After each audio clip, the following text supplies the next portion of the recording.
ॐ धनुदायै नमस्तभ्यं निधिपद्महिताय च भवन् तत्प्रसादतर्मे धनधन्नादिसम्पद। ॐ হ্রিং কুবেরায় নমঃ। আজকে কুবের দেবের প্রণাম মন্ত্র দিয়ে আমার অনুষ্ঠানটি শুরু করলাম। কেন বলুন তো?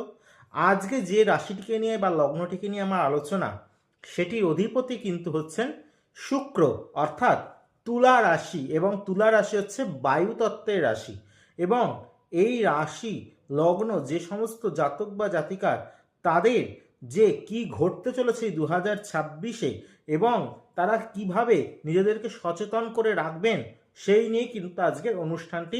অবশ্যই অনুষ্ঠানটি দেখার আগে চ্যানেলটি সাবস্ক্রাইব করতে ভুলবেন না, লাইক করুন, শেয়ার করুন এবং আপনাদের চেনা জানা বন্ধু বান্ধবীদের মধ্যে ছড়িয়ে দিন।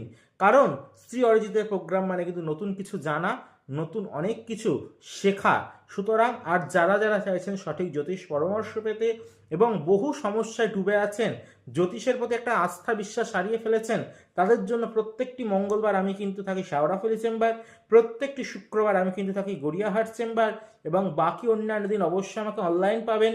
এবং তার সঙ্গে অবশ্যই মাসে একটি দিন শিলিগুড়ি, জানুয়ারিতেই আমি শিলিগুড়ি যাচ্ছি, এবং তার সঙ্গে কিন্তু অবশ্যই জানুয়ারিতেই আবার তারাপীঠ চেম্বার।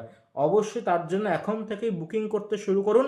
আর সামনে 2026-এর 25শে জানুয়ারি রবিবার মাতঙ্গী নবরাত্রির মহাযজ্ঞ কিন্তু তারাপীঠ মহাশ্মশানে।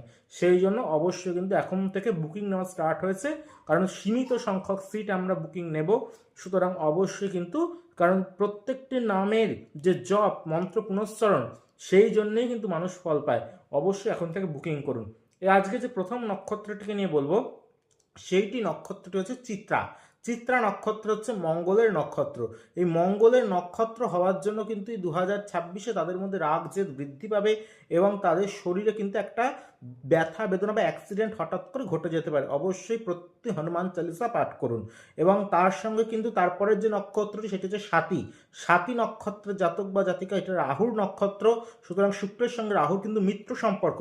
সেই জন্য অবশ্যই তাদের বলবো এক্সট্রা ম্যারিটাল অ্যাফেয়ার্স কিন্তু সেই ক্ষেত্রে থেকে একটুখানি সচেতন হয়ে চলুন। এবং বাকি অন্যান্য দিক অবশ্যই শুভ হবে এবং আপনারা প্রচুর অর্থ লাভও কিন্তু এই বছরে করে থাকবেন।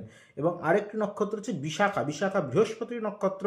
বৃহস্পতির নক্ষত্র হওয়ার জন্য বৃহস্পতির সঙ্গে শুক্রের সম্পর্ক কিন্তু শত্রু সম্পর্ক। অবশ্যই সেক্ষেত্রে সচেতন হয়ে চলুন। কোনো ব্যবসায় লস হতে পারে বা ধারে দেনায় আপনি জড়িয়ে পড়তে পারেন, অবশ্যই সেক্ষেত্রে সচেতন থাকুন। নিত্য মহালক্ষ্মীর পুজো করুন এবং মা লক্ষ্মীকে প্রত্যেক দিন একটি করে পদ্ম ফুল অর্পণ করতে থাকুন। আর আমার অনুষ্ঠান কেমন লাগছে আপনাদের অবশ্যই কিন্তু জানাতে ভুলবেন না। আর